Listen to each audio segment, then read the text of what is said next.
Assalamualaikum warahmatullahi wabarakatuh. Salam rahayu, rahayu, rahayu. Jumpa lagi dengan saya di channel New ID Seluler Tutorial. Di kesempatan kali ini ada servisan masuk yaitu Samsung J7 Prime dengan kondisi LCD sudah terlepas dari framenya teman-teman. Dan untuk beliau saat konsultasi beliau bilang handphone ini awalnya pengen diganti LCD satu set atau perbaikan LCD satu set, namun ada bagian fleksibel yang robek setelah dipasang teman-teman. Jadi beliau membongkar LCD-nya lagi untuk melihat kondisi fleksibelnya, ternyata ada bagian yang robek disebabkan oleh mungkin nggak sengaja saat melepas LCD dari framenya itu bikin fleksibel robek teman-teman. Jadi menyebabkan LCD-nya tidak tampil dan juga tidak keluar gambar. Oke, jadi ini kondisinya saya cek dulu teman-teman. Saya koneksikan menggunakan charger, itu arus volt atau ampernya pada pengisian baterai itu normal. Jadi ada di angka 1,49 ampere. Dan untuk mAh-nya atau pengisiannya itu masuk dengan normal. Namun handphonenya tidak mau menyala teman-teman. Karena disebabkan oleh bagian LCD-nya itu bermasalah. Jadi kita akan coba memperbaikinya tanpa harus kita mengganti LCD yang baru lagi teman-teman. Karena beliau bilang atau pelanggan bilang ini handphonenya habis dibeliin LCD dan sudah dipasang namun LCD-nya tetap gelap. Oke, saya koneksikan menggunakan charger dan handphone saya nyalakan. Itu ada notifikasi lampu LED indikator di bagian atas ya teman-teman. Jadi positif untuk kondisi mesinnya ini masih menyala, namun untuk LCD-nya tidak keluar gambar atau tidak tampil. Oke, kita lepas dulu untuk fleksibel LCD-nya. Kita cek untuk bagian fleksibel yang robek. Oke, di bagian inilah bagian fleksibel yang robek teman-teman. Jadi untuk bagian fleksibel yang robek yang saya tunjuk ini adalah bagian fungsi dari fleksibel lampu LCD atau bagian fleksibel lampu LED teman-teman. Jadi otomatis kalau bagian fleksibel lampu LED ini robek, otomatis lampu LCD-nya padam dan gambarnya pun tidak keluar atau alias LCD-nya gelap ya teman-teman. Oke, kita coba untuk mengerjakannya. Kita lindungi dulu menggunakan solasi agar bagian fleksibelnya yang robek kita bisa mempermudah untuk proses pengerjaannya teman-teman. Oke, di bagian ini kita kasih tatakan.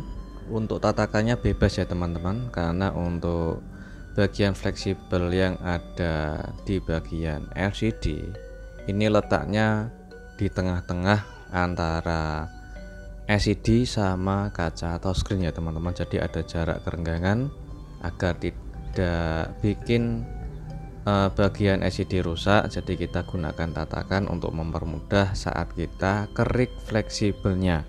Ini tujuannya agar jalurnya kelihatan ya teman-teman, dan untuk mempermudah penyambungan pada fleksibel yang putus atau robek. Oke, setelah kita kerik, kita bersihkan dan kita siapkan flux sedikit saja. Oke, karena menggunakan flux yang terlalu banyak itu bisa menyebabkan masuk ke bagian lapisan LCD ya teman-teman. Jadi kita gunakan flux secukupnya saja atau sebutuhnya saja. Di bagian ini kita gunakan tenol cair atau tenol pasta, yaitu untuk kita kasih tenol di bagian fleksibel atau jalur yang sudah kita kerik tadi. Oke, jadi untuk kedua fleksibel atau bagian fleksibel yang putus, jadi kita harus mengeriknya di bagian keduanya ya teman-teman. Lalu kita sambungkan menggunakan kawat jumper. Oke, tetap dengan hati-hati. jangan sampai bikin solder itu terkena bagian lapisan LCD di bagian bawah yang dekat fleksibel yang putus ya teman-teman. Jadi harus hati-hati, otomatis jika bersenggolan atau sangat dekat sekali atau nempel sama bagian lapisan LCD yang dekat fleksibel yang robek, itu bisa menyebabkan nanti lapisan LCD-nya ikut rusak teman-teman. Oke, kita sambung satu persatu menggunakan kawat jumper. Jika kalian tidak pengen terlalu pendek untuk di bagian kawat jumpernya, kalian bisa menggunakan benang kawat jumper yang cukup panjang, tapi harus dikasih jarak juga ya teman-teman, agar tidak ngeground sama tulangan pada LCD atau bagian lempengan logam di bagian belakang LCD harus dilapisi jika kalian menggunakan kawat atau benang yang cukup lumayan panjang. Oke, setelah selesai kita sambungkan dengan teknik jumper, kita gunakan solasi ya teman-teman. Ini tujuannya untuk melindungi ground pada lempengan logam di belakang LCD.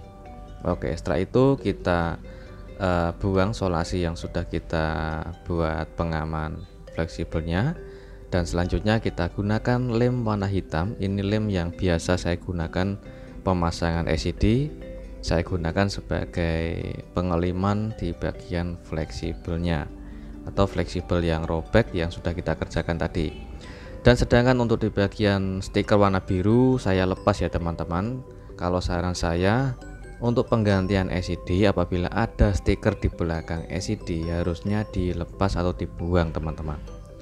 Dan untuk di bagian pengasih lem warna hitam seperti ini, yang saya menggunakan lem warna hitam buat pemasangan LCD, saya gunakan sebagai pengeliman atau buat pengaman fleksibel lampu LCD yang robek yang sudah kita kerjakan tadi.